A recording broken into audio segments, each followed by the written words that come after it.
सागर career अकॅडमीच्या या digital प्लॅटफॉर्मवरती मी प्राध्यापक रणजित फरांदे आपणा सर्वांचं सहर्ष स्वागत करतो। विद्यार्थी मित्रांनो, आपण पाहत आहात की आपण PYQ ची सिरीज घेतोय। याच्यामध्ये आपण नागपूरचा पेपर घेतलेला आहे आणि या नागपूरच्या पेपरमध्ये प्रश्न कसे सोडवले पाहिजेत, त्याचं योग्य एक्सप्लेनेशन काय, ऑप्शनवरून आपण आन्सर कसं टिक केलं पाहिजे आणि त्या प्रश्नाला धरून असलेलं त्याचं योग्य एक्सप्लेनेशन काय की ज्या एक्सप्लेनेशनवरती सगळे बाकीचे प्रश्न आपले त्या ठिकाणी कव्हर होतात। या पद्धतीने आपण पुढे चाललोय। ज्यांनी कोणी पाठीमागचे जे काय 5-6 लेक्चर आपले झालेले ते जर पाहिले नसतील तर ते पहिल्यांदा पहा, तो अप्रोच डेव्हलप करा, तुमच्या विद्यार्थी मित्रांपर्यंत शेअर करा। आणि हे जे काय आपण घेतोय हे आपलं नवीन बुक मार्केटमध्ये आले के सागर पब्लिकेशनचं 2023 मधील 78 प्रश्नपत्रिका, ज्या काय 2023 मध्ये 78 प्रश्नपत्रिका झालेल्या आहे, यांची उत्तरे आणि स्पष्टीकरण याच्यासह दिलेले आहे। याच्यामध्ये 38 प्रश्नपत्रिका ह्या जिल्हा ग्रामीण व शहर पोलीसच्या आहेत, 28 प्रश्नपत्रिका ह्या चालकच्या आहेत, 12 प्रश्नपत्रिका ह्या SRPFच्या आणि IRBच्या आहेत आणि 10 वेगवेगळ्या सविस्तर अशा वेगवेगळ्या प्रश्नपत्रिका चालू घडामोडी ह्याच्यामध्ये इन्क्लूड केलेल्या आहेत। आपण बघता मी तीच PDF घेत असतो की ज्याच्यामध्ये चालू घडामोडी पण वेगवेगळे आहेत। त्याच्यानंतर 40 प्रश्नपत्रिकांचं एक आपलं बुक आहे। त्याच्यानंतर ही नवीन 93वी आवृत्ती आलेली आहे। याच्यामध्ये संपूर्ण पोलीस कॉन्स्टेबल पूर्वीच्या 20 प्रश्नपत्रिका प्लस 5 आदर्श अशा प्रश्नपत्रिका, उत्तरे व स्पष्टीकरणासह साधारणतः 7,000च्या आसपास वस्तुनिष्ठ प्रश्न, तक्ते, मुद्दे आणि विवेचन याच्याद्वारे साधारणतः 25,000च्या जवळपास तुमच्याकडून वस्तुनिष्ठ प्रश्नांची तयारी करून घेतली जाणार आहे। त्याच्यानंतर पोलीस कॉन्स्टेबल 2022-23 पोलीस कॉन्स्टेबल याच्यामध्ये 25 निवडक प्रश्नपत्रिका यांचा समावेश आहे आणि पोलीस शिपाई चालक भरती मार्गदर्शन याच्यामध्ये वाहतूक विषयी 450 MCQ स्वतंत्रपणे आपण दिलेले आहेत। रंगीत स्वरूपामध्ये वाहतुकीची जी काही चिन्ह आहेत, रोड मॅप आहे, वाहतुकीची दिवे, नंबर प्लेटचे प्रकार, त्याच्यानंतर वेगवेगळे जे काही वाहतुकीचे कायदे हे सगळं ह्याच्यामध्ये मेन्शन केलेलं आहे। आणि पोलीस शिपाई चालक ह्याच्यासाठी मोटार वाहन चालवण्याचे जे काय वाहतुकीच्या बाबतीत कायदे आणि नियम आहेत आणि साधारणतः त्याच्यावरचे 650 MCQ 2021 चे जे काय 21 प्रश्नपत्रिका आहेत याच्यामधला सगळ्यांचा समावेश ह्या वेगवेगळ्या पुस्तकांमध्ये केलेला आहे। आणि आता कंटेंटचा भाग आपण 61व्या प्रश्नापर्यंत आपण या ठिकाणी आलो होतो। तर 61वा प्रश्न आपण बघितला पाठीमागच्या वेळी। आता 62 नंबरचा प्रश्न आहे। 62 नंबरच्या प्रश्नामध्ये काय म्हणतोय प्रश्न की आपण कंटेंटला धरून पुढे चाललेलो आहे, कंटेंट कशाच पद्धतीने आपण सोडलेला नाही। काय विचारले की पाठीमागं एक सेम प्रश्न असाच येऊन गेलेला आहे की सायना नेहवाल ह्याच्यामध्येच विचारलं होतं की सायना नेहवाल कोणत्या खेळाशी संदर्भात आहे। सेम असाच प्रश्न या ठिकाणी विचारलेला आहे की मीराबाई चानू या कोणत्या खेळाशी संदर्भात आहेत। आणि हा प्रश्न विचारण्याच्या पाठीमागचा एक्झामिनरचा उद्देश हा एकच आहे की मीराबाई चानू आणि मेरी कॉम याच्यामध्ये विद्यार्थ्यांची गल्लत व्हावी। तर विद्यार्थी मित्रांनो लक्षात ठेवायचं, बॉक्सिंग म्हटलं की मेरी कॉम, मी कालच सांगितले बॉक्सिंग म्हटलं की मेरी कॉम आणि शिव थापा असं लक्षात ठेवायचं। पण इथं काय होतं, मीराबाई चानू कशाशी संदर्भात आहे आणि मेरी कॉम कशाशी संदर्भात आहे ह्याच्यामध्ये विद्यार्थी मित्रांचं 100% कन्फ्युजन होतं। तर जी काय मेरी कॉम आहे ही मेरी कॉम बॉक्सिंग या खेळाशी संदर्भात आहे, लक्षात ठेवायचं, थोडे ट्रेस देऊन लक्षात ठेवायचं, जास्तीत जास्त वेळा म्हणायचं मेरी कॉम बॉक्सिंग, मेरी कॉम बॉक्सिंग। आणि मीराबाई चानू ह्या वेट लिफ्टिंग कशाच्या संदर्भात आहेत, वेट लिफ्टिंग, ज्यालाच भारोत्तोलन असं म्हणतात, ज्याला वेट लिफ्टिंग म्हणजे भारोत्तोलन असं म्हणतात। मग आता बघा, हा ऑप्शन ज्यावेळेस एक्झाम मध्ये प्रश्न विचारलाय त्यावेळेस एक्झाम मध्ये प्रश्न विचारत असताना हा ऑप्शन देत असताना याला कंसामध्ये म्हणजे ब्रॅकेटमध्ये दिलेले आणि ज्या प्रश्नाचं उत्तर हे कंसामध्ये दिलेलं असतं म्हणजे तो प्रश्न जास्तीत जास्त एक्सप्लेन केलेला असतो। काय केलेला असतो, जास्तीत जास्त एक्सप्लेन केलेला असतो आणि तोच उत्तर असतो, जास्तीत जास्त एक्सप्लेन केलेला असतो आणि तोच काय असेल, आपल्या प्रश्नाचं उत्तर असेल। म्हणजे आपली ट्रिक काय आहे, तर ट्रिक की जर एखाद्या प्रश्नामध्ये एखादा ऑप्शन जर आपल्याला कंसामध्ये दिसत असेल, जसा या ठिकाणी भारोत्तोलन हे कंसामध्ये दिलंय, म्हणजे एखादा प्रश्न हा अजून जास्त एक्सप्लेन केलाय आणि जे कंसामध्ये दिलेलं असतं तेच त्याचं उत्तर असतं. मग फक्त ह्याच्यामधले 2 कन्फ्युजनचे मुद्दे सांगितले की मीराबाई चानू आणि मेरी कॉम याच्यामध्ये कन्फ्युजन करायचं नाही. मीराबाई चानू ह्या वेट लिफ्टिंग भारोत्तोलनाच्या संदर्भात आहेत आणि बॉक्सिंग म्हटलं की मेरी कॉम. बाकीचे तर जे काय खेळाडू आहेत ते मी तुम्हाला सांगितलेले आहेत. मग ह्याच्यामध्ये अजून जे काय वेगवेगळे कुस्तीच्या संदर्भ आहेत, खशाबा जाधव हे आपल्याला माहिती आहेत की महाराष्ट्राच्या संदर्भात, आपल्या देशाच्या संदर्भात पहिलं कुस्तीमध्ये ऑलिम्पिक पदक खशाबा जाधवांनी आणलेलं आहे, त्यामुळं हे तर माहितीच आहे. त्याच्यानंतर फोगाट भगिनी जे असतात, गीता फोगाट, विनेशा फोगाट, ह्या पण आपल्याला माहिती आहेत. ही सुशील कुमार असतील, नरसिंग यादव असेल, हे सगळे जे काय कुस्ती या खेळाशी संदर्भात आहेत. त्याच्यानंतर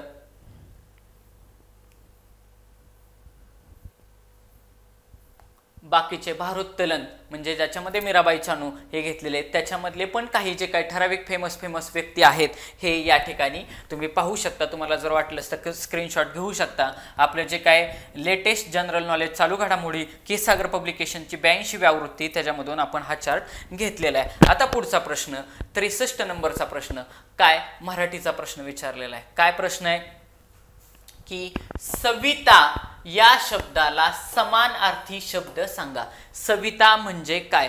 मग आता विद्यार्थी मित्रांनो, हे जे काय 2 समानार्थी शब्द आहेत हे एवढ्या वेळा विचारलेले आहेत की प्रमाणापेक्षा बाहेर. सतत तोंडपाठच करून टाकायचं की सविता म्हणजे काय. मग सूर्य आणि चंद्र या दोघांवरती सगळ्यात VIMP क्वेश्चन आहेत. सगळ्यात VIMP ही 2 व्यक्ती आहेत की ज्याच्यावरती समानार्थी शब्द विचारले जातात. सूर्यावरती आणि चंद्रावरती ह्या 2 कंटेंटला धरूनच विचारलं जातं. मग सूर्य काय? मग सूर्याचे समानार्थी शब्द काय? रवी, भास्कर, दिनकर, सविता, मित्र, अरुण, भानू, आदित्य हे सूर्याचे समानार्थी शब्द आहेत. म्हणजे सूर्य म्हणजे सविता, म्हणजे सविताचा समानार्थी शब्द असेल सूर्य. Option number 2. तुम्ही नीट बघा की जास्तीत जास्त ऑप्शन कुठे ठेवलेत? 2 आणि 3 ला. आता ज्या अर्थी चंद्र आणि सूर्य दिले त्या अर्थी एक्झामिनरला उत्तर इथंच ठेवायचंय. हे आकाशगंगा नक्षत्र हे फालतू ऑप्शन दिलेले आहेत, म्हणजे ते ऑप्शन आपण इलिमिनेट केले की लगेचच आपण उत्तरापर्यंत पोहोचतोय. एक तर चंद्रमध्ये तरी उत्तर असेल आणि सूर्यमध्ये उत्तर असेल. 1 आणि 2 मध्ये जर मी कन्फ्यूज झालो तर मी 2 ला घेऊन जाणार. ही आपली रेग्युलर ट्रिक आहे जी पहिल्या व्हिडिओमध्ये मी सांगितले की कशामध्ये काय कन्फ्यूज झाल्यानंतर मी कशाला घेऊन जाणार. म्हणजे पेपर सोडवत असताना पेपरशी बोलत राहायचं आहे. सतत बोलल्यानंतर आपल्याला बरोबर योग्य ऑप्शन पर्यंत आपण जातो. आता चंद्राचे जे काही समानार्थी शब्द आहेत ते पाठ करायचे. शशी, रजनीनाथ. रजनी म्हणजे काय असते? रात्र असते. बघा हिथंच एक समानार्थी शब्द तयार झाला. रजनी म्हणजे रात्र. रात्रीचा नाथ. कोण आहे रात्रीचा नाथ? चंद्र आहे. इंदू, सुधाकर, त्याच्यानंतर निशानाथ. निशा म्हणजे पण काय असते हो? रात्रच असते. रात्रीला समानार्थी शब्द काय? निशा. म्हणजे रजनी म्हणजे रात्र, निशा म्हणजे रात्र आणि त्याचा नाथ कोण आहे? चंद्र. त्याच्यानंतर हिमांशू, शशांक, नक्षत्रेश, विधू, सोम म्हणजे पण कोण आहे? चंद्र. म्हणून शंकराला बघा, शंकराच्या वरती असा चंद्र आहे, अर्धचंद्र आहे, म्हणून आपण त्याला सोमनाथ असं म्हणतो. पण चंद्र आहे म्हणून सोम हा कोणाचा समानार्थी शब्द आहे? चंद्राचा. आणि सोमनाथ हा कोणाचा? शंकराचा शब्द आहे. मग मूलभूत मराठी व्याकरणाचं जे काय आपलं पुस्तक आहे याच्यामध्ये मूलभूत मराठी व्याकरणाची जलद तयारी असं आपलं क्षीरसागरचं पुस्तक आहे. ह्याच्यामधून हे आपण स्क्रीनशॉट घेतलेले आहे. आणि अतिशय क्षीरसागर पब्लिकेशनचं जे समानार्थी म्हणजे शब्दसंग्रहाचं जे पुस्तक आहे हे MPSCच्या क्षेत्रामध्ये सगळ्यात टॉप लेवलचं पुस्तक आहे. पुढं 64 नंबरचा प्रश्न, म्हणजे त्यांनी असं मिक्सिंग केलेलं आहे. आता प्रश्न विचारलेला आहे जीकेच्या संदर्भात. काय विचारलेला आहे प्रश्न की भारतामध्ये खालीलपैकी कोण मूलभूत हक्कांचे पालक आहेत? भारतामध्ये कोण मूलभूत हक्कांचे पालक आहेत? मूलभूत हक्कांचे पालक आहेत संसद, राष्ट्रपती, पंतप्रधान आणि सर्वोच्च न्यायालय. तर ज्यानं बेसिक राज्यघटनेचा अभ्यास केला असेल तर त्याच्या असं लक्षात येईल की जे मूलभूत हक्क आहेत, जे मूलभूत हक्क हे व्यक्तीच्या संदर्भात आपण ठेवलेले भाग 3 मध्ये. कितल्या? भाग 3 मध्ये. भाग 3 कलम क्रमांक 12 ते 35 35 ह्याच्यामध्ये काय दिलेत आपले मूलभूत हक्क दिलेत. काय दिलेत मूलभूत हक्क. मूलभूत हक्क कशामध्ये दिलेत कलम क्रमांक भाग 3 कलम क्रमांक 12 ते 35 मध्ये मूलभूत हक्क दिलेले आहेत. आणि त्याच्यामध्ये ह्या 12 ते 35 मध्ये एक कलम क्रमांक 32 आहे ज्याला डॉक्टर बाबासाहेब आंबेडकर घटनेचा आत्मा असं म्हणतात. काय म्हणतात घटनेचा आत्मा. कोणी म्हटलेले डॉक्टर बाबासाहेब आंबेडकरांनी. कोणी म्हटलेले डॉक्टर बी आर आंबेडकर. डॉक्टर बी आर आंबेडकर. तर डॉक्टर बाबासाहेब आंबेडकरांनी घटनेचा आत्मा असं म्हटलेले. मग आता नीट बघा कलम क्रमांक 32 ला घटनेचा आत्मा कोणी म्हटलेले असा पण प्रश्न एकदा येऊन गेलेला आहे. तर डॉक्टर बाबासाहेब आंबेडकरांनी याला घटनेचा आत्मा असं म्हटलेलं आहे. मग का म्हटलेलं आहे कारण ज्यावेळेस मूलभूत हक्क ज्यावेळेस तुमचे आमचे जातात. मूलभूत हक्क म्हणजे काय आता मी काय जे काय बोलतोय किंवा बाहेर ज्या काय सभा चाललेत किंवा आपण स्वतंत्रपणे फिरत असतो आपण कोणताही व्यवसाय करतो कुठेही राहतो म्हणजे हे जे सगळे जे काय आपले हक्क आहेत हे मूलभूत हक्क आहेत. उद्या असं समजा की सगळ्यांवरती जर गदा आली मी बोलायचंच नाही कुठं फिरायचंच नाही कुठं जायचं नाही कुठला व्यवसाय करायचं ह्याच्यावरती पण बंधन आलं तर ह्या माझ्या मूलभूत व्यक्ती जगणारच कसा. तर मग हे जे काय वेगवेगळे मूलभूत हक्क दिलेत समानतेचा स्वातंत्र्याचा त्याच्यानंतर शोषणाविरुद्धचा धार्मिक हक्क असेल किंवा सांस्कृतिक हक्क असतील हे जे काही सगळे माझे जे मूलभूत हक्क आहे ह्याच्यावरती जर गदा आली कोण माझं शोषण करायला लागलं तर मी डायरेक्ट सर्वोच्च न्यायालयामध्ये अपील करू शकतो. कुठं अपील करू शकतो सर्वोच्च न्यायालयामध्ये. तर हा जो काय अधिकार आपल्या सर्वसामान्य व्यक्तीला प्राप्त झालाय हा कलम क्रमांक 32 नुसार प्राप्त झालाय. कुठल्या कलम क्रमांक 32 नुसार आपल्याला प्राप्त झालाय. बाकीच्या केसेसमध्ये आपण बघतो आपल्याला तालुका लेवलला केस करावं लागते तिथून पुढे ती जिल्ह्यात जाते जिल्ह्यातून हायकोर्टला जाते हायकोर्ट नंतर सुप्रीम कोर्टला जाते ह्याच्यात माणूस म्हातारा होऊन जातो. परंतु मूलभूत हक्कांच्या बाबतीत व्यक्ती डायरेक्ट सुप्रीम कोर्टमध्ये जाऊ शकते जर मूलभूत हक्क डावलले गेले तर. म्हणून यालाच घटनात्मक उपाययोजनेचा हक्क असं देखील म्हणतात. मग उद्या तुम्हाला असा प्रश्न विचारते कलम क्रमांक 32 काय सांगतं घटनात्मक उपाययोजनेचा हक्क म्हणून याला घटनेचा आत्मा असं देखील म्हटलेलं आहे. म्हणून या कलम क्रमांक 32 नुसार सर्वोच्च न्यायालय रिट्स काढत असतं. सर्वोच्च न्यायालय काय काढत असतं रिट्स काढत असतं. मग जे सुप्रीम कोर्ट आहे SC आणि दुसऱ्या बाजूला आपलं असतं हायकोर्ट HC. हायकोर्ट आणि सुप्रीम कोर्ट. सुप्रीम कोर्ट कलम क्रमांक 32 नुसार ह्या मूलभूत हक्कांच्या ह्याच्यासाठी वेगवेगळे आदेश काढत असतं ज्याला रिट्स असं म्हणतात. रिट्स काढत असते. तसं हायकोर्ट देखील काढतं. ते कलम क्रमांक 226 नुसार काढतं. किती 226 नुसार. किती कलम आहे हे कलम क्रमांक 226. म्हणजे कलम क्रमांक 226 हे उच्च न्यायालयाच्या संदर्भात आहे. कुठल्या न्यायालयाच्या उच्च न्यायालय.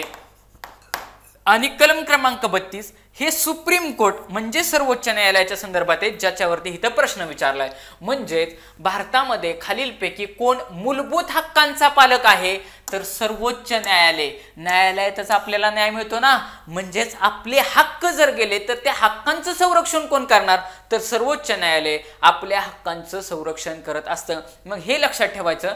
कलम क्रमांक 32 सुप्रीम कोर्टच्या संदर्भात आहे. कलम क्रमांक 226 हे उच्च न्यायालयाच्या संदर्भात आहे. हा फरक हितच लक्षात ठेवायचा. आणि ह्याच्यामध्ये अजून एक गाभा असा की जो काय सुप्रीम कोर्टचा हा आदेश काढण्याचा जे काही लिमिट आहे हे मर्यादित आहे. आणि 226 कलमानुसार उच्च न्यायालयाचे रिट्स काढण्याचे अधिकार हे व्यापक आहेत. कारण सुप्रीम कोर्ट हे फक्त आणि फक्त मूलभूत हक्कांसाठीच रिट्स काढू शकतं. परंतु कलम क्रमांक 226 अंडर उच्च न्यायालय मूलभूत हक्क तसेच इतर हक्कांच्या उल्लंघनासाठी देखील रिट्स काढू शकतं. म्हणून रिट्स काढण्याचा अधिकार हायकोर्टचा सुप्रीम कोर्ट पेक्षा जास्त आहे. आता पुढचा क्वेश्चन 64 नंबरचा क्वेश्चन झाला. आता 65 नंबरचा क्वेश्चन 65 याच्यामध्ये हा एकदम बेसिक क्वेश्चन आहे. जो मुलगा पोलीस भरतीचं प्रिपरेशन करतो त्याला हा प्रश्न माहिती असायला पाहिजे ह्या सदराखालचा हा प्रश्न आहे. काय प्रश्न आहे की महाराष्ट्र पोलीस विभागाकडून कोणते मासिक, कुणाकडून? महाराष्ट्र पोलीस विभागाकडून कोणते मासिक, मासिक म्हणजे काय, महिन्याला प्रकाशित करण्यात येते? सुरक्षा, सतर्कता, दक्षता आणि संवाद. तर सगळ्यांना माहिती असलेले दक्षता हे आपलं महाराष्ट्र पोलीस विभागाकडून आपण मासिक पब्लिश करत असतो. कुठलं? दक्षता. ऑप्शन नंबर 3 ला ठेवलंय बघा. एखाद्या जर नाव विचारलं, व्यक्तीचं नाव म्हणजे नावाच्या संदर्भात जर विचारलं तर ऑप्शन नंबर 3 ला प्रेफरन्स असण्याचं प्रमाण जास्त राहतं. मग पण हा माहिती असलेला म्हणजे हा अभ्यासाचा भाग आहे. हा आपला अभ्यासाचा भाग आहे. इथं लॉजिक लावायचं नाही, इथं तुम्ही अभ्यासच केला पाहिजे ह्या प्रश्नासाठी. कारण बेसिक लेवलला प्रश्न आहे. जी परीक्षा आपण देतो म्हणजे महाराष्ट्र प्रशासनासंदर्भात आपण बघितलं 3 प्रश्न विचारले पोलीस प्रशासनावरती. एक म्हणजे पोलीस प्रशासनातलं सर्वात उच्च पद कुठलं, हा एक प्रश्न ह्या प्रश्नपत्रिकेमध्ये विचारला. त्याच्यानंतर आत्ता विचारलं की बाबा पोलीस विभागाकडून कोणतं मासिक प्रकाशित करण्यात येतं, दुसरा प्रश्न. आणि पोलीस प्रशिक्षण आपले जे काही 9 केंद्र आहेत ह्याच्यापैकी कुठलं केंद्र प्रशिक्षण केंद्र नाही असा प्रश्न विचारलाय. म्हणजे ह्याच्या सगळ्यांचे एक्सप्लेनेशन आपले तोंडपाठ असायला पाहिजे. म्हणजे असा जर प्रश्न बघितला तर 5 सेकंदात म्हणजे 3 सेकंदात उत्तर आन्सर मारून तुम्ही बाहेर जायला पाहिजे. असे प्रश्न हे बोनस प्रश्न असतात, ते पटकन प्रश्न घ्यायचे. म्हणजे आता जर तुम्ही जे तयारीला लागलेत त्यांनी पहिल्यांदा हे तयारी करायची. प्रश्न कुठे विचारलाय, मोठ्या पोलीस प्रशासनाच्या संदर्भात त्याचा लोगो हे ते सगळं पाठ करायचं. हे फुकटचे मार्क आहेत 65 नंबर. तर ह्याच्यामधलं एक्सप्लेनेशन मध्ये अजून डिटेलमध्ये आपल्या पुस्तकामध्ये लिहिलेलं आहे स्पष्टीकरणामध्ये की महाराष्ट्र पोलीस विभागाकडून दक्षता हे मासिक प्रकाशित केले जाते व कृ जोशी हे या दक्षता मासिकाचे पहिले संपादक आहेत. उद्या जर जाऊन तुम्हाला पुढे अजून खोलात प्रश्न विचारला की ह्या दक्षता मासिकाचे पहिले संपादक कोण, तर व कृ कोणतरी जोशी आहे असं लक्षात ठेवायचं. जोशी यांनी हे दक्षता हे मासिक पहिल्यांदा संपादित केलं होतं. आता पुढचा प्रश्न.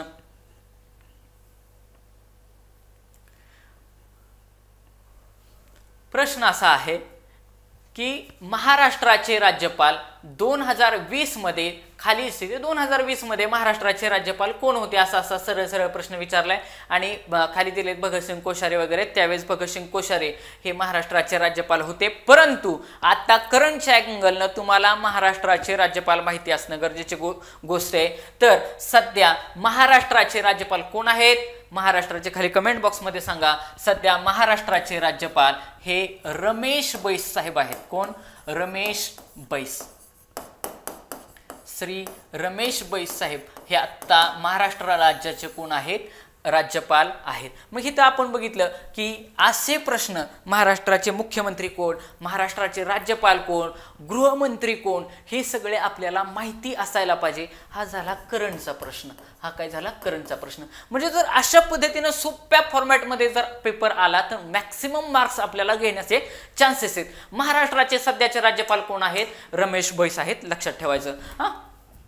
त्याच्यानंतर मग वेगवेगळ्या राज्याचे हित राज्यपाल तुम्हाला दिलेले, तुम्ही वाटलं तर अभ्यासासाठी तुम्ही पाहू शकता की घटक राज्य आणि त्याचे राज्यपाल कोण कोण सध्या आहेत ते या ठिकाणी मेन्शन केलेलं आहे. हा झाला आपला 65 नंबरचा क्वेश्चन. आणि पुढचा आता क्वेश्चन आपला आहे 66 झाला. आता 67 प्रश्न आपला असा आहे. क्वेश्चन असा विचारलेला आहे की वनामती ही संस्था कोणत्या शहरात आहे? बघा काय प्रश्न आहे. वनामती ही संस्था कोणत्या शहरात आहे? जर मला काहीच आलं नसतं, बघा मला काहीच आलं नसतं, मी ऑप्शन वाचले चंद्रपूर, नागपूर, पुणे आणि नाशिक. परत बघा पूर मध्ये ठेवलंय, हितपूर दिले, हितपूर दिले. म्हणजे पुणे आणि नाशिक मध्ये एक्झामिनर उत्तर ठेवणार नाही. लॉजिक न चालायचं. 1 आणि 2 मध्ये कन्फ्युजन जर माझं झालं, 1 आणि 2 मध्ये कन्फ्युजन झालं तर मी 2 ला घेऊन जातो. दुसरं लॉजिक. आणि तिसरं लॉजिक असं की मी हा पेपर कोणत्या जिल्ह्याचा सोडवतोय? नागपूर जिल्ह्याचा सोडवतोय. म्हणजे मला जिल्हा विशेषवरती प्रश्न विचारण्याचे चान्सेस जास्त आहेत. म्हणजे माझ्या जिल्ह्यावरती मला प्रश्न विचारण्याचे चान्सेस कसे जास्त आहेत. म्हणजे वनामती ही संस्था नागपूर या जिल्ह्यामध्ये आहे हे लक्षात ठेवायचं आहे. तिकडचे जे काय विदर्भातले किंवा नागपूर साईडचे जे काय मुलं आहेत त्यांना हा प्रश्न खूप जास्त IMP. वनामती ही संस्था कोणत्या शहरात आहे, तर ती नागपूर शहरामध्ये आहे. मग नागपूर स्थित वनामती ही संस्था कृषी विभागातील अधिकारी व कर्मचारी यांच्या प्रशिक्षणासाठी असलेल्या राज्यातील शिखर संस्था आहे. कोणासाठी? कृषी विभागातील जे काय आपले अधिकारी कर्मचारी त्यांचं प्रशिक्षण या ठिकाणी होते. मग तिला वनामती का म्हणायचं? त्याचं पण एक कारण आहे की वनामती म्हणजे वसंतराव नाईक राज्य कृषी विस्तार व्यवस्थापन प्रशिक्षण संस्था. वनामती म्हणजे की वसंतराव नाईक राज्य कृषी विस्तार व्यवस्थापन प्रशिक्षण संस्था या संस्थेच्या माध्यमातून कृषी विषयक व प्रशासकीय बाबींचे प्रशिक्षण विविध घटकांना देण्यात येते. आता पुढचा 28 नंबरचा प्रश्न आहे की राज्यघटनेवरती परत JK प्रश्न चाललेला आहे राज्यघटनेचा. काय की भारताचे कोण? राष्ट्रपती. 12 नामवंत व्यक्तींची नेमणूक कोणत्या सभागृहासाठी करतात? अतिशय बेसिक लेवलचा प्रश्न हा त्यांनी विचारलेला आहे. राष्ट्रपती या चॅप्टर अंडर किंवा संसद या चॅप्टर अंडर राज्यघटनेतला हा प्रश्न आहे की राष्ट्रपतीच्या 12 वेगवेगळ्या नामवंत व्यक्तींची 12 लोकांची जी नेमणूक करतात ही कुठे करतात असा प्रश्न विचारलाय. मग आता ह्याच्यावरून प्रश्नावरून पण अजून भविष्यात एखादा प्रश्न निर्माण होऊ शकतो. कसा? राष्ट्रपती किती व्यक्तींची नेमणूक करतात टिंबटिंब ह्या गृहामध्ये? आता पहिल्यांदा आपण प्रश्न बघू. हा प्रश्न बघू. राष्ट्रपती 12 नामवंत व्यक्तींची नेमणूक कुठे करतात? आता ज्या अर्थी राष्ट्रपती वरती केंद्रासाठी कोण आहेत? राष्ट्रपती आहेत. केंद्रासाठी राष्ट्रपती, खाली राज्यासाठी कोण आहेत? राज्यपाल आहेत. खाली राज्यासाठी कोण आहे? राज्यपाल. जसे केंद्रासाठी 12 नामवंत व्यक्तींची नेमणूक राष्ट्रपती करतो. कोण करतात? राष्ट्रपती करतात. तसं राज्यासाठी राज्यपाल नियुक्त करत असतात. राज्यपाल नियुक्त 12 नव्हे पण राज्यपाल नियुक्ती करत असतात, एवढं लक्षात ठेवा. मग आता जर राष्ट्रपतीचा रोल हा केंद्राशी संदर्भात आहे, राज्याशी त्याचा रोल नाही, म्हणजे विधान परिषद आणि विधानसभा हे राज्यामध्ये असतात, हे 2 ऑप्शन येणार नाहीत. मग आता माझं उत्तर एक तर ऑप्शन नंबर 3 मध्ये राहील आणि ऑप्शन नंबर 4 मध्ये. ह्या दोघांपैकी कुठेतरी माझं उत्तर राहील. मग राज्यसभा की लोकसभा? तर लक्षात ठेवा की राष्ट्रपती अतिशय बेसिक लेवलची गोष्ट आहे. राष्ट्रपती 12 लोकांची नियुक्ती ही राज्यसभेवरती करत असतं. राज्यसभेवरती, कारण हे आपलं स्थायी सभागृह आहे. कसलं? स्थायी सभागृह आहे. तर हिथं ऑप्शन आपल्याला ऑप्शन होते राज्यसभा की लोकसभा. तर लक्षात ठेवायचं की जे काय राज्यसभा आहे हे स्थायी सभागृह आहे. लोकसभेमध्ये आपण डायरेक्टली खासदार निवडून देतो. राज्यसभेमध्ये आपण डायरेक्टली खासदार निवडून देत नाही. त्याच्यासाठी आपण वोटिंग करत नाही. हे स्थायी सभागृह आहे. त्याच्यासाठी त्यामुळे जे काय वेगवेगळ्या विज्ञान असेल, समाजशास्त्र असेल, समाजसेवा असेल, कला असेल, साहित्य असेल, ह्या जे काही वेगवेगळे क्षेत्र आहेत, ह्या क्षेत्रामध्ये जे काही चांगलं कार्य करतात, ह्या चांगल्या कार्य करणाऱ्या लोकांच्या ज्ञानाचा फायदा वेगवेगळे कायदे बनवताना लोकांच्या हितासाठी व्हावा, यासाठी राज्यसभेवरती 12 नामवंत व्यक्तींची नेमणूक राष्ट्रपती राज्यसभेवरती करत असतो. कुठं करत असतो? राज्यसभेवरती करत असतो. मग आता नीट विचारात घ्या, जसं राज्यसभेवरती राष्ट्रपती करणार आहे, तसं विधान परिषदेवरती कोण करणार आहे? राज्यपाल करणार आहे. विधान परिषदेवरती कोण करणार आहे? राज्यपाल करणार आहे. म्हणजे तिथल्या तिथंच सगळे पॉइंट जे काय हे क्लिअर करत चालायचं. मग आता राष्ट्रपती राज्यसभेवरती टोटल किती व्यक्तींची नेमणूक करतो? तर 12 व्यक्तींची. झालं का नाही प्रश्न तयार? म्हणजे एक्झामिनर तिथंच फिरवून प्रश्न विचारत असतो. म्हणजे ह्या प्रश्नावरून मी 3 प्रश्न तुम्हाला सांगतो. भारताचे राष्ट्रपती 12 नामवंत व्यक्तींची नेमणूक कोणत्या सभागृहासाठी करतात? राज्यसभेसाठी करतात. राज्यसभेसाठी 12 नामवंत व्यक्तींची नेमणूक कोण करत असतो? राष्ट्रपती करत असतो. 2 प्रश्न झाले. राष्ट्रपती राज्यसभेवरती किती लोकांची नेमणूक करत असतो? 12. 3 प्रश्न झाले. आता 4था प्रश्न, जसं राज्यसभा आहे तसं खाली राज्यामध्ये राज्यपाल, कला, साहित्य, विज्ञान, समाजशास्त्र आणि सहकारी सोसायट्या यांच्यामधील वेगवेगळ्या लोकांची नेमणूक कशावरती करत असतो तर विधान परिषदेवरती करत असतो. विधान परिषदेवरती ह्या कला साहित्य समाजसेवा यांच्यावरती नेमणूक कोण करत असतो राज्यपाल करत असतो. तिथे ऑप्शन मध्ये तुम्हाला दिसणार मुख्यमंत्री देणार, राज्यपाल देणार, राष्ट्रपती देणार, पंतप्रधान देणार. झाले ऑप्शन पण तयार झाले. म्हणजे बारीक बारीक ऑप्शन तयार करायचं. राज्यसभा हे आपलं स्थायी सभागृह आहे. मग आता आपल्याला लक्षात येईल की याच्यावरून आपल्याला लक्षात ठेवायचं की बाबा ते क्षेत्र कोणकोणते आहेत. तर कला साहित्य विज्ञान, कला साहित्य विज्ञान म्हणजे लास अशी ट्रिक आहे बरं का इंग्लिशमध्ये. तुमच्या जर लक्षात आले तर तुम्ही लक्षात ठेवा. लास असं मी लक्षात ठेवलंय. लासला राष्ट्रपती नियुक्त करतो, लासला राष्ट्रपती नियुक्त करतो आणि क्लासला हा राष्ट्रपती नियुक्त करतो आणि क्लास CLASS ह्याला राज्यपाल नियुक्त राज्यपाल नियुक्त करतो. बघा लास म्हटलं की राष्ट्रपती आणि क्लास म्हटलं की राज्यपाल. मग हे लास मधलं LASS हे इथं सगळं आहे. LASS म्हणजे ही सगळीच्या सगळी लोक तिथे येणार. राज्यपाल फक्त C म्हणजे कोऑपरेटिव्ह सोसायटी. कोऑपरेटिव्ह सोसायटी म्हणजे ज्याला आपण सहकारी संस्था असं म्हणतो. सहकारी संस्था, ह्या सहकारी संस्थांमधल्या एक्स्ट्रा माणसाला, एक्स्ट्रा व्यक्तीला किंवा सहकारी संस्थांमधल्या नामवंत व्यक्तीला राज्यपाल नियुक्त करतो. इथं एक व्यक्ती जास्त आहे, इथं एका क्षेत्रातली व्यक्ती कमी आहे. मग हा यल काय? यल म्हणजे लिटरेचर, म्हणजे साहित्य. साहित्य यल म्हणजे लिटरेचर म्हणजे साहित्य. ए म्हणजे आर्ट्स म्हणजे कला. यस म्हणजे सायन्स म्हणजे विज्ञान आणि अजून यस म्हणजे सोशल सायन्स ज्याला समाजसेवा असं म्हणतात किंवा समाजशास्त्र, समाजसेवा अशा सोशल सायन्स अशा 1 2 3 4 ह्याच्यातले राष्ट्रपती नियुक्त करत असतात. एल म्हणजे लिटरेचर, लिटरेचर म्हणजे साहित्य. ए म्हणजे आर्ट्स म्हणजे कला.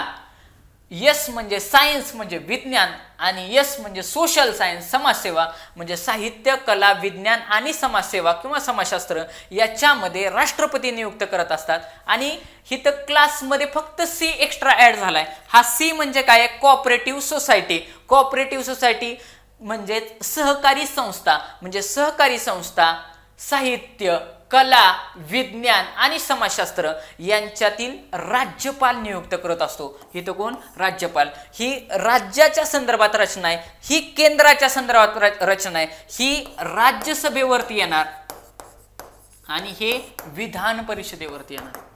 विधान परिषदेवरती विधान परिषद म्हणजे लक्षात ठेवायचं तुम्ही. मी फास्ट लिहितो म्हणजे हे सगळं बेसिक आहे. हा चार्ट तुमच्या जर बेसिक लक्षात आला हिथं की तुमच्या सगळं लक्षात राहिलं. ह्याच्या बाहेर कसाच प्रश्न जाणार नाही. ही आपली आहे ट्रिक. ही काय आहे? आपली ट्रिक. म्हणजे ट्रिकच्या माध्यमातून आपण लक्षात ठेवण्याचा प्रयत्न करतोय. लास म्हटलं की राष्ट्रपती आणि क्लास म्हटलं की राज्यपाल. ओके. जर 68 नंबरचा प्रश्न या ठिकाणी झालेला आहे. त्याच्यानंतर ह्या ठिकाणी बघा आपल्याला वेगवेगळं मेन्शन केलेलं आहे की राष्ट्रपती की संसद काय काय येते. संसदेमध्ये कोणाचा समावेश होतो?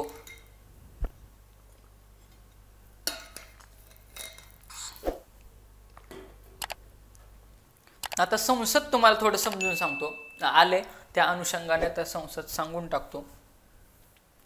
इथं बघा संसद मेन्शन केलेलं आहे. तर काय आहे संसद? तर संसदमध्ये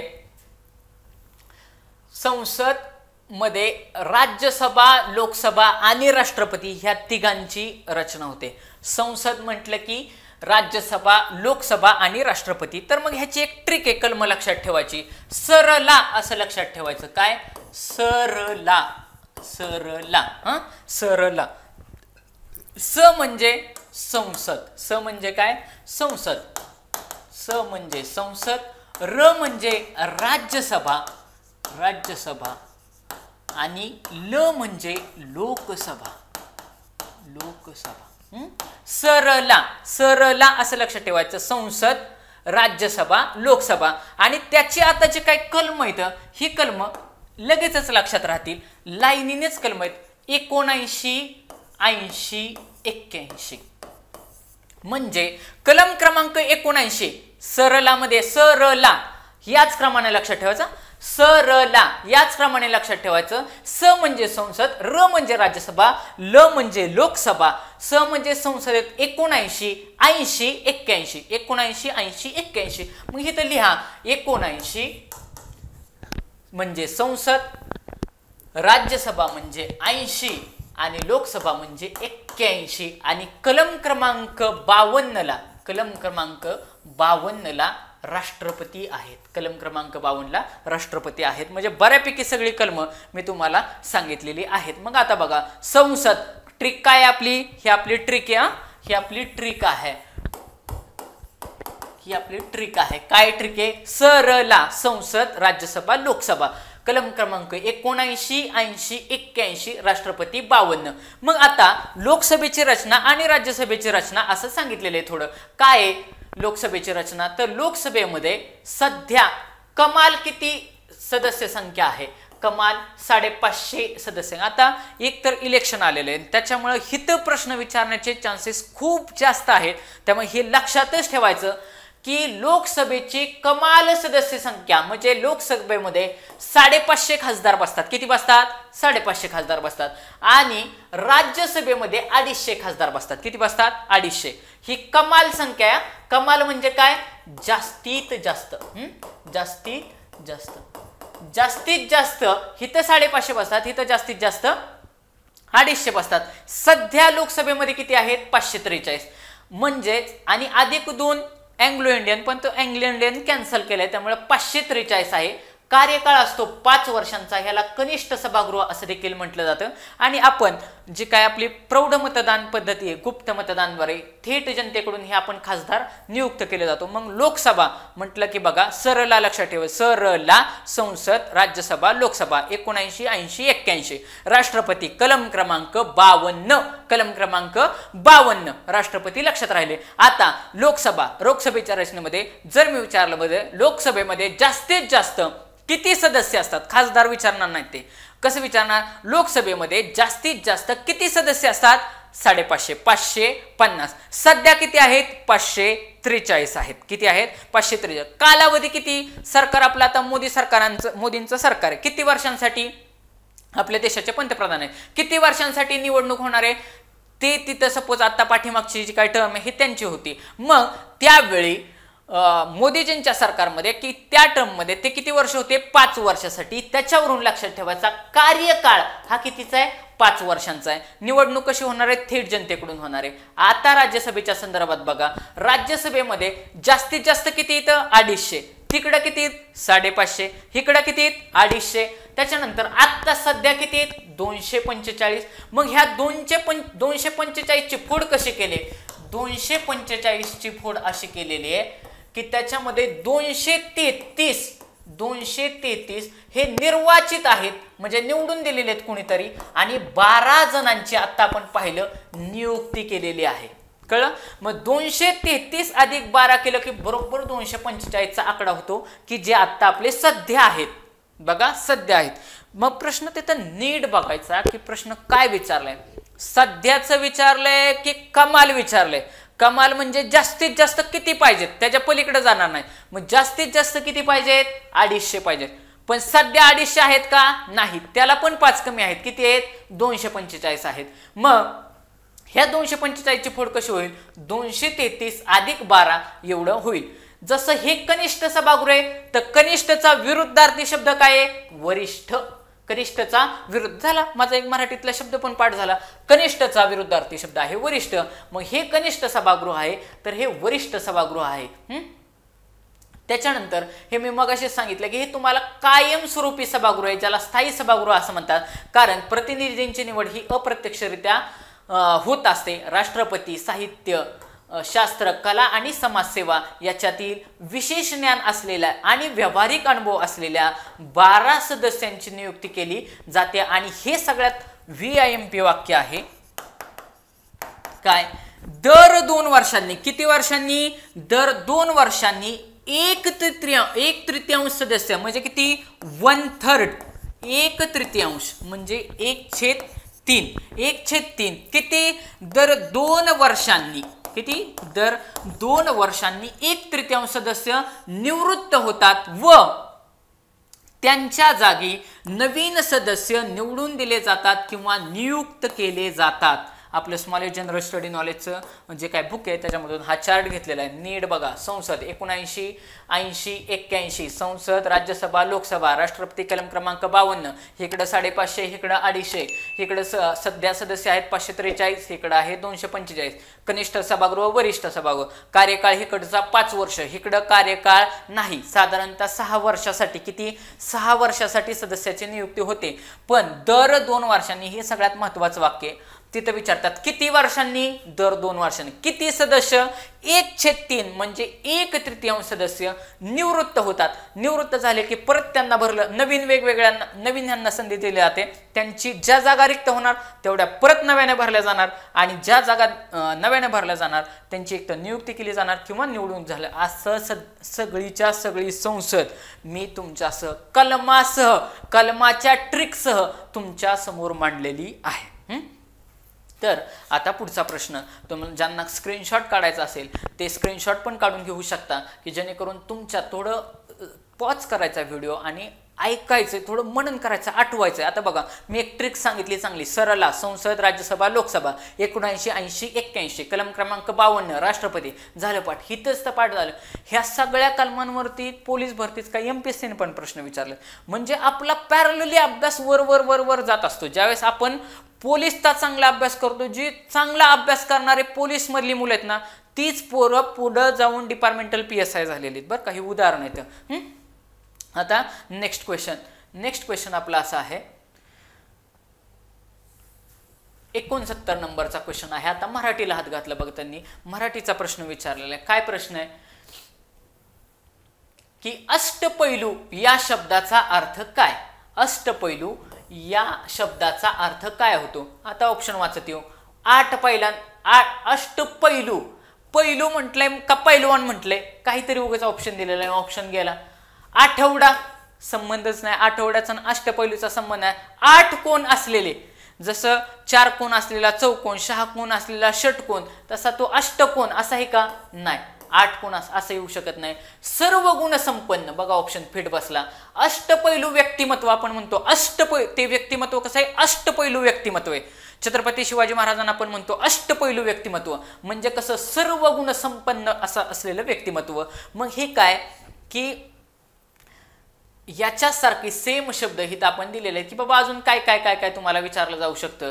तर ज्याच्यासारखा दुसरा कोणी नाही असा अद्वितीय किंवा अजोड असं म्हणतात. ज्याच्यासारखा दुसरा कोणी नाही म्हणजे शब्दसमूहाबद्दल एक शब्द अशा पॅरामीटरमध्ये मराठीमध्ये अभ्यासाचा भाग आहे की ज्याच्यासारखा दुसरा कोणी नाही असा अद्वितीय किंवा अजोड. ज्याला एकही शत्रू नाही असा अजात शत्रू. असा कोणी? अजात शत्रू म्हणतात की त्याला कोणी शत्रू नाही. विविध बाबतीत प्रवीण असलेला अष्टपैलू, जे आपण आत्ताच बघितलं की वेगवेगळ्या बाबींमध्ये प्रवीण आहे, त्याला ज्याने लग्न केलेले नाही असा अविवाहित किंवा त्याला ब्रह्मचारी असं पण म्हणतात. ज्याचा थांग म्हणजे खोली लागत नाही असा अथांग, आपण सागराला म्हणतो अथांग पसरलाय, कारण त्याची खोलीच आपल्याला कळू शकत नाही किंवा ज्याचे थांग लागू शकत नाही असा अथांग. घरी पाहुणा आलेला अतिथी. आपलं संपूर्ण पोलीस कॉन्स्टेबल भरती के सागरच्या पब्लिकेशनच्या पेज नंबर 38 मधून हा प्रश्न आपण या ठिकाणी घेतलेला आहे. पुढचा आता 70 नंबरचा प्रश्न आहे की 70 नंबरच्या प्रश्नामध्ये आपल्याला विचारले की केंद्रीय भारतामध्ये, आता भारतात केंद्रीय माहिती आयुक्त असणार आणि राज्य माहिती, बरोबर का? सेम. आता प्रश्न कशावरती विचारलाय आपण बघू की भारतामध्ये केंद्रीय माहिती अधिकार अधिनियम कोणत्या वर्षी लागू करण्यात आला? कोणत्या वर्षी लागू करण्यात आला? आता विद्यार्थी मित्रांनो, जर यदा कदाचित मला या प्रश्नाचं उत्तर कसंच आलं नसतं तर मला काही ना काहीतरी ऑप्शन मारणंच मारणार. पण तुम्हाला मी एक ट्रिक सांगितली होती पाठीमागच्या बघा, आकड्यांच्या संदर्भात जर प्रश्न मला विचारला तर माझी ट्रिक अशी आहे किंवा माझं लॉजिक असं आहे की ते सगळे आकडे मी काय करणार? चढत्या क्रमाने मांडणार. कसला? चढता क्रम. हे लॉजिक आहे बरं का. काही ठिकाणी अप्लाय होणार, काही ठिकाणी होणार नाही, पण असंही तुम्ही कुठल्याला तरी एक ठिकाणी मारणारच आहे, गोल करणारच आहे. तर मग थोडं सायंटिफिक मेथडनं जर केलं तर यदा कदाचित उत्तर बरोबर येण्याचे चान्सेस जास्त असतात. आता बघा मी काय करतो, गणिताचा जरी प्रश्न आहे मला सुटत नसेल तरचा विषय, माहिती असेल तर बट ऑफिस पहिल्यांदा अभ्यास वापरायचा. केंद्रीय माहिती अधिकार अधिनियम कोणत्या वर्षी लागू करण्यात आला, तर मी काय करेन 2004, 2005, 8 आणि 10 चढत्या क्रमाने, ऑलरेडीच हे चढत्या क्रमाने मांडले, चढत्या क्रमाने मांडायचं. आणि तुम्हाला मागचा व्हिडिओ तुम्ही माझा बघा, त्याच्यातला जो काय 2 नंबरचा ऑप्शन आहे त्याला प्रेफरन्स द्यायचा. चढत्या क्रमाने मांडायचं, जो छोटा आहे आणि मोठा आहे हे तर कधीच उत्तर नसतं. म्हणजे 2010 आणि 2004 कधीच उत्तर नसणार, एक तर उत्तर 2005 किंवा 2008 मध्ये ठेवण्याचे चान्सेस जास्तीत जास्त असतात. मग चढत्या क्रमाने मांडल्यानंतर जो सेकंड नंबरचा ऑप्शन येईल ते माझं उत्तर असण्याचा जास्तीत जास्त चान्सेस आहेत. म्हणजेच या प्रश्नाचं उत्तर राहील 2005. आता तुमचा हा प्रश्न PYQ मधून कव्हर झाला तर तुम्हाला आता ती माहितीच असायला पाहिजे की केंद्रीय माहिती अधिकार अधिनियम, अधिनियम म्हणजे काय, कायदा, अधिनियम म्हणजे काय, सोप्या भाषेत कायदा. सपोज तर कायदा कोणत्या, माहिती अधिकार कायदा कोणत्या वर्षी लागू केला, तर 2005 साली माहिती अधिकार कायदा अधिनियम अधिकार लागू केला. मग आता इथं बघा केंद्रीय माहिती अधिकार अधिनियम हा कायदा भारतामध्ये, ही तारीख पण फार जास्त महत्वाची आहे, 12 ऑक्टोबर 2005 पासून अंमलात आला. किती तारीख आहे, 12 ऑक्टोबर. तुम्हाला तारीख ही थोडी ट्रेस देऊन लक्षात ठेवावी लागणार आहे, कारण बऱ्याच वेळा बऱ्याच परीक्षांमध्ये ह्या तारखेवरती प्रश्न आलेत. 12 ऑक्टोबर 2005 म्हणजे तारीख अशी लक्षात ठेवायची 12/10/05. 12/10/05. आता 5 ची दुप्पट केली, किती केली, 5 ची दुप्पट केली, किती झाले, 10 महिना झाला. आणि ही दुप्पट म्हणजे 2, ह्या 10 मध्ये अधिक 2 केले की किती झाले, 12 झाली. तारीख लक्षात लय 12/10/2005. कसं केलं, 2005 चं 5 लिहिलं, 5 गुणिले 10 केलं की 10, तो असेल महिना आला ऑक्टोबर, 10वा महिना. आणि त्याच्यामध्ये इथं जसं 2 न गुंतोय तसं 2 अधिक केले त्या महिन्यामध्ये, तर येती तारीख, ती झाली 12 तारीख. म्हणजे 12/10 म्हणजे 12 ऑक्टोबर 2005 पासून. हे आपलं काय ट्रिक आहे तारीख लक्षात ठेवण्याची. ट्रिकनं सांगितलं मी लक्षात कसं ठेवायचं. 12 ऑक्टोबर 2005 या सालापासून हा कायदा अंमलात आलेला आहे. आणि आपला अजून एक प्रश्न आपण घेऊ की हिस्ट्रीचा प्रश्न विचारलेला आहे बघा. डिस्कवरी ऑफ इंडिया या ग्रंथाचे लेखक कोण आहेत. हिस्ट्री मधला बऱ्याचशा वेळा, खूप वेळा हिस्ट्रीतला क्वेश्चन आहे बरं का, हा जीकेतला, हा करंट मधलं पुस्तक विचारलेलं नाही. हा प्रश्न इतिहासाचा आहे, हा प्रश्न इतिहासाचा आहे. डिस्कवरी ऑफ इंडिया ऑलरेडी हा प्रश्न MPSC ने पण विचारलेला आहे, त्याच्यामुळे हा प्रश्न महत्वाचा आहे. डिस्कवरी ऑफ इंडिया या ग्रंथाचे लेखक कोण, म्हणजे तुमच्या लक्षात येते का, हेच प्रश्न फिरून फिरून इकडं तिकडं सगळीकडं जात आहेत. म्हणजे सरळ तिकडून MPSC उचललाय, हित छापलाय. म्हणजे पहिल्यांदा ही पुस्तकं सगळ्यात व्यवस्थित करणं, म्हणजे क्वेश्चन पेपर व्यवस्थित करणं, हे तुमच्या सक्सेसची की आहे. ग्रंथाचे लेखक, डिस्कवरी ऑफ इंडिया या ग्रंथाचे लेखक कोण आहेत, तर पंडित जवाहरलाल नेहरू हे डिस्कवरी ऑफ इंडिया या ग्रंथाचे लेखक आहेत. आणि इथं तुम्हाला मी एक छोटी ट्रिक सांगतो की उत्तर कसं काढायचं. लक्षात ठेवा, तो ऑप्शन जास्तीत जास्त एक्सप्लेन केलेला असतो, जास्तीत जास्त काय केलेला असतो, एक्सप्लेन केलेला असतो, एक्सप्लेन केलेला असतो. एक्सप्लेन केलेला असतो म्हणजे काय बघा, जास्तीत जास्त बघा पंडित म्हटले का नाही, बाकीच्यांची नावं कशी लिहिलेत बघा, सरोजिनी नायडू, यस ह्याला तर पॉइंट मध्येच दिलाय, यस राधाकृष्णन, इंदिरा गांधी, म्हणजे आणि ह्यांना मग ह्यांचं नाव पण कसं दिलं असतं, जवाहरलाल नेहरू फक्त देऊ शकले असते का नाही, पण त्यांनी पंडित जवाहरलाल नेहरू असा ऑप्शन दिलेला आहे. कुठलाही प्रश्न असा काढला ना तर जास्तीत जास्त प्रश्न तुम्हाला ह्याच फॉर्मॅटमध्ये. आता फॉर एक्झाम्पल मी एखादं पुस्तक लिहिलं आणि त्यांना माझ्यावरती प्रश्न टाकायचा आहे, तर प्रश्न टाकताना कोण, रणजित फरांदे असं म्हटलं तर कळेल का, रणजित फरांदे अख्ख्या भारतात किती पण असू शकतात, अजून जास्त मला फेमस करायचं इंजिनियर रणजित फरांदे, अजून मला झील कॉलेजचे प्राध्यापक रणजित फरांदे, अजून जास्त के सागर पब्लिकेशनला शिकवतात ते रणजित फरांदे.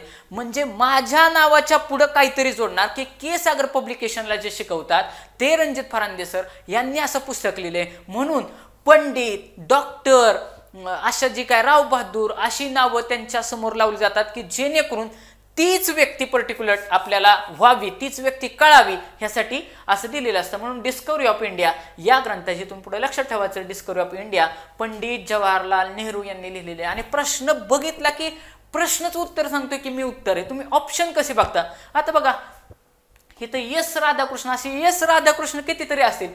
एस म्हणजे ह्या एस वरून नाव काय धरायचं, ऑप्शनच गेला. इंदिरा गांधी, सरोजिनी नायडू, जवाहरलाल नेहरू, नीट बघितलं की ह्यांच्या समोर पंडित दिलेलं आहे. जास्तीत जास्त ऑप्शन एक्सप्लेन केलेलं आहे, त्यांच्या नावाच्या पुढे दिलेलं आहे, म्हणजे हे उत्तर असण्याचे जास्तीत जास्त चान्सेस आहेत. मग आता बघा की जे काय वेगवेगळी ही मोठी मोठी लोक आहेत ह्यांची आपण बुक आपल्याकडं इथे ह्या पुस्तकामध्ये लिहिले. इंदिरा गांधींचं माय ट्रूथ आणि पीपल्स अँड प्रॉब्लेम्स हे पुस्तक आहे. त्याच्यानंतर Jawaharlal Nehru discovery of India, India and the world असं आहे. सरोजिनी नायडूंचं broken wings, song of India. Song of India हे सरोजिनी नायडूंचं आहे. यांना भारताची गानकोकिळा असं सरोजिनी नायडूंना म्हटलं जातं. काय, भारताची गानकोकिळा. आणि S Radhakrishnan Hindu view of life अशा पद्धतीचं. तर विद्यार्थी मित्रांनो, आपण वेगवेगळे साधारणतः 71 प्रश्नापर्यंत प्रश्न पाहिलेले आहेत आणि या प्रश्नांच्या माध्यमातून आपण आपला योग्य अप्रोच काय असावा हे बघितलंय. आणि तुम्हाला मी अगोदरच सांगितलंय की जे काय पाठीमागच्या 2023 मध्ये ज्या काय आपल्या 78 प्रश्नपत्रिका झाल्या होत्या त्याच्या संदर्भात आपलं होणारच पोलीस कॉन्स्टेबल हे आपल्या 78 प्रश्नपत्रिकांचं आपलं हे नवीन बुक आलेलं आहे. ह्याच्यामध्ये व्यवस्थित 38 आपल्या जिल्हा ग्रामीणच्या आणि शहरी पोलीसच्या प्रश्नपत्रिकांचा ह्याच्यामध्ये समावेश केलेला आहे. 28 प्रश्नपत्रिका चालकच्या आहेत, 12 SRPFच्या, म्हणजे सगळ्या प्रश्नपत्रिकांचा समावेश केलेला आहे. करंटचा त्याच्यामध्ये समावेश आहे. अतिशय चांगलं पुस्तक हे मार्केटमध्ये आलेलं आहे. आणि हे अजून एक आपलं दुसरं एक पुस्तक आहे ते म्हणजे 93वी आवृत्ती संपूर्ण पोलीस कॉन्स्टेबल. पूर्वीच्या ह्याच्यामध्ये 20 प्रश्नपत्रिका आहेत, 5 तुम्हाला सॅम्पल म्हणजे आदर्श प्रश्नपत्रिका उत्तरासह आणि एक्सप्लेनेशनसह आपल्या के सागर पब्लिकेशनचं हे जे काय बुक आहे याच्यामध्ये 7000 साधारणतः तुमचे वस्तुनिष्ठ प्रश्न तुमचे कव्हर होऊ शकतात. तुम्ही नक्की घ्या. ह्याच्यामध्ये वेगवेगळे चार्ट वाईज दिलेले आहेत. आत्ता आपण या ठिकाणी थांबू. तुम्हाला हा व्हिडिओ आवडला असेल तर नक्की लाईक करा, सबस्क्राईब करा आणि शेअर करा. जास्तीत जास्त विद्यार्थी मित्रांपर्यंत पोहोचू द्यात. म्हणजेच आपण इथून पुढे कंटिन्युएशनमध्ये हे सगळे जे काय जसं जसं आपलं एक्सप्लेनेशन नंतर कमी कमी होत जाणार आहे, जास्तीत जास्त आपण क्वेश्चन एका व्हिडिओमध्ये कव्हर करण्याचा प्रयत्न. जरी हा व्हिडिओमध्ये तुम्हाला 10-12 प्रश्न जरी दिसत असले तरी त्याच्या पाठीमागून जवळपास 100-125 प्रश्न कव्हर होतील अशा पद्धतीचं मी एक्सप्लेनेशन घेतोय. बरं, एक्सप्लेनेशनमध्ये मी बाहेरचं एकही शब्द सांगत नाही, टू द पॉइंट, ज्याच्यावरती ऑलरेडी प्रश्न आलेले आहेत. तुम्ही जर क्वेश्चन पेपर काढून बघितला तर हेच प्रश्न दिसणार तुम्हाला, फिरवून फिरवून हेच प्रश्न दिसणार. तर तशा पद्धतीचं आपण एक्सप्लेनेशन घेत आहोत. अतिशय दर्जेदार पुस्तक आपल्याकडे आहेत. त्या पुस्तकांची मी तुम्हाला नावं सांगितलेली आहेत. तुम्हाला जर व्हिडिओ आवडला तर नक्की लाईक करा. या ठिकाणी आपण थांबूयात.